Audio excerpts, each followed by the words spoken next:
দরিদ্র মানুষদেরকে আরো দরিদ্র করবে আর ধনীদেরকে আরো ধনী করবে। সম্পদ এক শ্রেণীর মানুষের হাতে গিয়ে জমা হয়ে যাবে, সবার হাতে সম্পদ এভাবে সার্কুলেট করতে থাকবে না। আর যখন আপনি জাকাত ভিত্তিক অর্থনীতি চালু করবেন, সদকা করবেন, হালালে থাকবেন, ব্যবসা করবেন, তখন সম্পদ এক হাত থেকে আরেক হাতে ঘুরতে থাকবে। এটা এমনি বুঝবেন না, ইনশাআল্লাহ আরেকদিন বুঝাবো। আসেন, যে দারিদ্রতা দূর করতে চান, সচ্ছলতা চান, কয়েকটা কাজ করেন। এই যে বললাম, 1 নাম্বার সূরাতুল ওয়াকিয়া তেলাওয়াত করেন, 5 ওয়াক্ত নামাজ জামাতে পড়েন, ডেইলি কিছু সময়ের জন্য কোরআন তেলাওয়াত করেন, আর আল্লাহর কাছে রিজিক চান, জিকির বেশি বাড়ায় দেন। পারবেন না ইনশাআল্লাহ? আর একটা দোয়া শিখাই দেই ইনশাআল্লাহ। এই দোয়া করলে রিজিক তো বাড়বেই ইনশাআল্লাহ। আপনার যত ঋণ আছে ইনশাআল্লাহ আল্লাহ পাক শোধ করে দিবেন। এটা গুরুত্বপূর্ণ দোয়া শিখাই দিচ্ছি। আলী রাদিয়াল্লাহু আনহু বলেছেন, কোনো ব্যক্তির যদি পাহাড়ের সমানও ঋণ থাকে, এই দোয়া যদি আমল করে, আল্লাহ পাক ওই ঋণও শোধ করে দিবেন ইনশাআল্লাহ। ঋণ কেমন জানেন? ওই যে এখন মানুষ ঋণ নিচ্ছে 1 কোটি টাকা ব্যাংক থেকে, 2 কোটি টাকা ব্যাংক থেকে, হ্যাঁ, কত বছর, 10 বছরের জন্য, 20 বছরের জন্য বাড়ি করছে, তাই না? তার ধারণা এমন যে সে মারা গেলে তার ঋণটা কেউ না কেউ শোধ করে দিবে, তাই তো? আর আল্লাহর রাসূল কি বলছেন দেখেন, একজন মারা গেছেন, নবী সাল্লাল্লাহু আলাইহি ওয়াসাল্লামের সময়ে একজন মারা গেছেন। তো নবী করিম সাল্লাল্লাহু আলাইহি ওয়াসাল্লাম বলছেন, এই ব্যক্তির কি কোনো ঋণ আছে? একজন সাহাবী বলেন, হ্যাঁ ইয়া রাসূলুল্লাহ, তো ঋণ আছে। নবীজি বললেন, তোমরা ওর জানাজা পড়ো, আমাকে ডেকো না। তোমরা ওর জানাজা পড়ে নাও, আমি জানাজা পড়তে চাচ্ছি না। আমি এখন কেমন করে আপনাকে বুঝাবো ঋণ কত ভয়ঙ্কর জিনিস। আপনি যে ব্যাংক থেকে 3-4 কোটি টাকার লোন নিয়ে রাখছেন, লাখ লাখ টাকা লোন নিয়ে বসে আছেন, দিব্যি সুখে বসে আছেন, এমন চিন্তায় যে আপনার মৌত হবে না। আর নবী সাল্লাল্লাহু আলাইহি ওয়াসাল্লামের সময়ে একজন মারা যাচ্ছেন, তিনি বলছেন তোমরা জানাজা পড়ে নাও, আমি জানাজা পড়তে চাচ্ছি না। মানে ঋণগ্রস্ত ব্যক্তির জানাজাও তিনি পড়তেন না। তারপরে একজন এসে বললেন, ইয়া রাসূলুল্লাহ, আমি তার ঋণ শোধ করে দিব, তার যা ঋণ আছে আমি শোধ করে দিব। তখন নবী এসে জানাজা পড়লেন। তা আপনার এই কোটি কোটি টাকা ঋণ শোধ করার লোক তো রেডি আছে নাকি? আছে না? সমস্যা নেই, আপনার জানাজা পড়া হবে। কারণ হুজুরকে আপনি 5,000 টাকা দিবেন, হুজুর জানাজা পড়াই দিবেন, কিন্তু আল্লাহ পাক বলেছেন, শহীদ আল্লাহর মধ্যে যুদ্ধ করে শহীদ হয়েছে, এই ব্যক্তির আত্মাও ঝুলে থাকে যতক্ষণ পর্যন্ত না তার ঋণটা শোধ করা।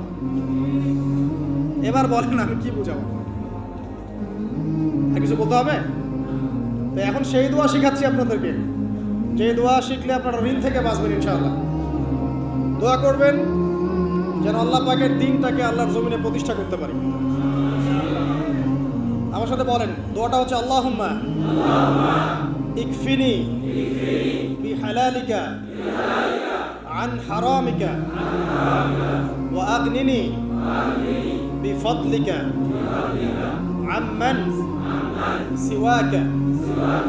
এই দোয়াটা ছোট না, এটা মুখস্থ করবেন, সেজদায় পড়বেন, নামাজের সেজদায় পড়বেন, আত্তাহিয়াতু দরুদ শেষ তারপরে পড়বেন, নামাজ শেষে হাত তুলে করবেন, যখন তখন শেষ রাতটা করবেন, ইনশাআল্লাহ দেখবেন আপনার ঋণ বলতে কিছু থাকবে না ইনশাআল্লাহ।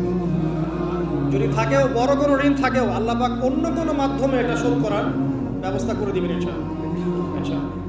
আমার জীবনে এমন ঘটনা ঘটেছে, এটা এখন গল্পটা মনে পড়ে গেল তাই বলছি, যে 1,20,000 টাকা ঋণ আছে আমার, শোধ করার কোনো অপশন নাই। আমার কাছে, আমার চোখে ধরা পড়ছে না যে 1,20,000 টাকা আমি কেমনে দিব। কি হলো, হঠাৎ করে আমরা একটা সার্কুলার দেখলাম যে সারা বাংলাদেশে ইসলামিক ট্যালেন্ট খোঁজা হচ্ছে। 2000 এটা মনে হয় 17 কি 18 সালের কথা, হ্যাঁ 18 না, আচ্ছা 18। তো হ্যাঁ, আলোকিত। তো এখন আমার ওয়াইফ বলছেন যে আপনি এটাতে অ্যাপ্লাই করেন। আমি বলছি আমি অ্যাপ্লাই করবো, এটা তো আলেম ওলামাদের প্ল্যাটফর্ম, আমি এখানে জেনারেল থেকে আসা মানুষ কেমন দেখি। তো সে বলছেন আপনি পারবেন ইনশাআল্লাহ, আপনি পড়াশোনা করেন ইনশাআল্লাহ পারবেন। তা আমি দেখছি আগে প্রাইস কি আছে, কষ্ট তো করবো, আগে দেখি পুরস্কারটা কি। পুরস্কারটা দেখছি যে একটা ওমরা করাবে। ওমরা করা তো যে কারোর জন্য একটা মানে স্বপ্নের ব্যাপার না। ওমরা করা তো সবাই আমরা খুব পছন্দ করি, আল্লাহ পাক আমাদেরকে বেশি বেশি ওমরা করার তৌফিক দেয়। আর লেখা আছে যে ফার্স্ট প্রাইজ 3 লাখ টাকা, second prize 2 lakh, third prize হচ্ছে 1 লাখ টাকা। তারপর টানা 4 কি 5 মাস দৈনিক 10 থেকে 12 ঘন্টা করে পড়েছেন, টানা 4 থেকে 5 মাস দৈনিক 10 থেকে 12 ঘন্টা, নাওয়া খাওয়া সব ওখানে। আর যতটা সহজ মনে করছেন আসলে কিন্তু প্রতিযোগিতা অত সহজ নয়। যে কোনো জায়গা থেকে প্রশ্ন আসতে পারে, আকিদা, সিরাত, ইতিহাস, এটা ওইটা অনেক টপিক, প্রায় 36টা বিভাগ আছে। তো আলহামদুলিল্লাহ কীভাবে জানি আস্তে আস্তে উঠতে পারলাম। গিয়ে দেখলাম হ্যাঁ টিভি রাউন্ডে চলে গেছে।